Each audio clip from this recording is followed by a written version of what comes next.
మాజీ ఎమ్మెల్యేలు అందరూ కలిసి హన్మకొండ పార్టీ ఆఫీస్లో కలుపుకొని ప్రెస్ మీట్ పెట్టారు. నాకైతే నవ్వొచ్చింది. సింగిల్గా ఆయనకైనా వాట్సాప్లో పెట్టుకున్నాడు, ఫేస్బుక్లో పెట్టుకున్నాడు. తర్వాత మళ్ళీ పార్టీ వాళ్ళందరూ కలిసి ఈయన మధ్యలో కూర్చోబెట్టుకుని ఈయన ప్రెస్ మీట్ పెడుతుంటే అందరు నవ్వుతూ ఉన్నారు చుట్టూ ఈయన మాట్లాడుతుంటే. అంటే ఒక జోకర్ లెక్క కేవలం ఎమ్మెల్యే గారు, మాజీ ఎమ్మెల్యే గారు రాజయ్య గారిని వాడుకుంటున్నారు.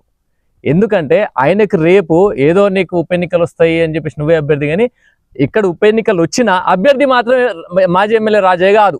క్లియర్ కట్గా ఆయనను వాడుకుంటున్నారు. ఆయన అభ్యర్థి కూడా కాదు, కేవలం వాడుకొని ఇష్టం వచ్చినట్టు మాట్లాడడానికి ఉంచుకుంటున్నారు తప్పితే ఈయన మాట్లాడుతుంటే పక్కన ఎమ్మెల్యేలు నవ్వుతూ ఉన్నారు. అది చూడండి మీరు ఒకసారి, నిన్న మాట్లాడిన వీడియో.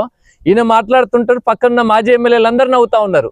ఒక బఫుల్ లెక్క తయారు చేసి ఆయనను వాడుకుంటా ఉన్నారు. రాజన్న, నువ్వు డాక్టర్వి, గతంలో సరే నువ్వు హాస్పిటల్ పెట్టుకొని పిల్లల్ని సర్వీ చేసి సంపాదించుకొని ఉండొచ్చు, ఎమ్మెల్యేకి వచ్చినావు, అక్కడిక్కడ పర్సెంటేజ్ తీసుకొని సంపాదించుకున్నావు కావచ్చు.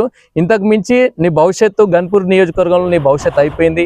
ఇక ముందు కూడా నేను గన్పూర్ నియోజకవర్గంలో ఏ అవకాశం రాకపోవచ్చు. సప్పుడుగా హాస్పిటల్ కట్టించుకున్నావు, మంచిగా చూసుకొని పిల్లల్ని చూసుకొని 4 రూపాయలు సంపాదించుకో. ఇక్కడ ఎలా ఆదాయం లేకుండా పోయింది నీకు, అదేదో చూసుకొని మంచిగా ఉంటే బాగుంటుంది.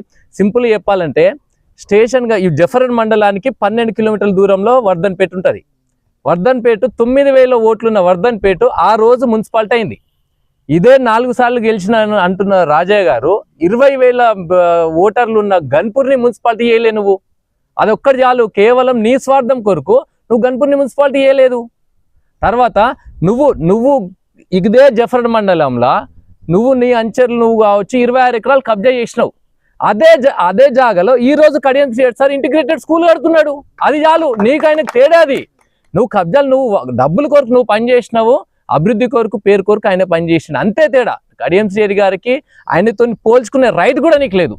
దేనికి అసలు నువ్వు 4 సార్లు గెలిచినవి స్టేషన్ గన్పూర్ నియోజకవర్గంలో ఒక డిగ్రీ కాలేజ్ తేలేకపోయినావు నువ్వు. నేను ఇది చేసిన అది చేసిన, ఏం చేసినావు? ఈ రోజు ఎంతబడి డిగ్రీ కాలేజ్ శాంక్షన్ చేయించింది కడియం సార్. ఇదంతా కనబడతలేదా మీకు? అనవసరంగా నిన్ను వాడుకుంటున్నారు, ఆగం చేస్తున్నారు, ఒక బఫుల్ లెక్క చూస్తున్నారు. అదంతా మర్చిపోయి నిన్ను కేవలం జోకర్ లెక్క ఇచ్చేస్తున్నారు. నిన్ను బీఆర్ఎస్ పార్టీ వాడుకుంటుంది. గమనించి నీ పని నువ్వు చేసుకో. నిన్ను టికెట్ ఇచ్చేది ఉండదు. ఈ ఎన్నికలు బై ఎలక్షన్స్ వచ్చినా రాకున్నా, జనరల్ ఎలక్షన్స్ వచ్చినా నిన్నైతే బీఆర్ఎస్ పార్టీ ఏది చేయరు. అయిపోయింది, నీ శకం ముగిసిపోయింది. పోయి దావఖానా పెట్టుకొని పిల్లల్ని చూసుకొని 4 రూపాయలు ఏమైనా ఉంటే వేసుకో, నీ పని నువ్వు చేసుకోవాలని కోరుకుంటూ, అదేవిధంగా జఫర్ మండలాన్ని అంటే మండలం నుంచి చాలా మంది వచ్చారు. అందరికీ ప్రత్యేకంగా ధన్యవాదాలు. ఇంకోటి ఒక చిన్న ముచ్చడి చెప్పాలి. ఎమ్మెల్యే గారు మన జఫర్ మండలంలో గతంలో 19 గ్రామ పంచాయతీలు తీర్మానం చేసి మా మండలాన్ని హన్మకొండలో కలపమని నీకు తీర్మానాలు ఇస్తే నువ్వేం చేసినావు? వాళ్ళపైన కేసులు పెట్టినావు. నీ మాటతో నువ్వే ఇదే యాప్ చెట్టు కింద, జఫర్ యాప్ చెట్టు కింద వచ్చి నువ్వే నేను జఫర్ మండలాన్ని హన్మకొండలో కలుపుతాను ఎన్నికల ముందు వచ్చి చెప్పినావు. తర్వాత ఇక్కడున్న నాయకులు అందరం పోయినాం. ఎమ్మెల్యే గెలిచిన తర్వాత ఎమ్మెల్యే క్వార్టర్స్ పోయినాం. 2018లో గెలిచిన తర్వాత పోతే నేను అప్పుడు చెప్పిన, నేనెందుకు లెటర్ ఇస్తా, లెటర్ ఇవ్వండి కలుపుతారు అని చెప్తే నేనెందుకు కలుపుతా? గుండాల మండలంతో పాటు ఆ రోజు కలిసేది నువ్వు లెటర్ ఇవ్వలేదు కాబట్టి సర్వనాశనమైంది.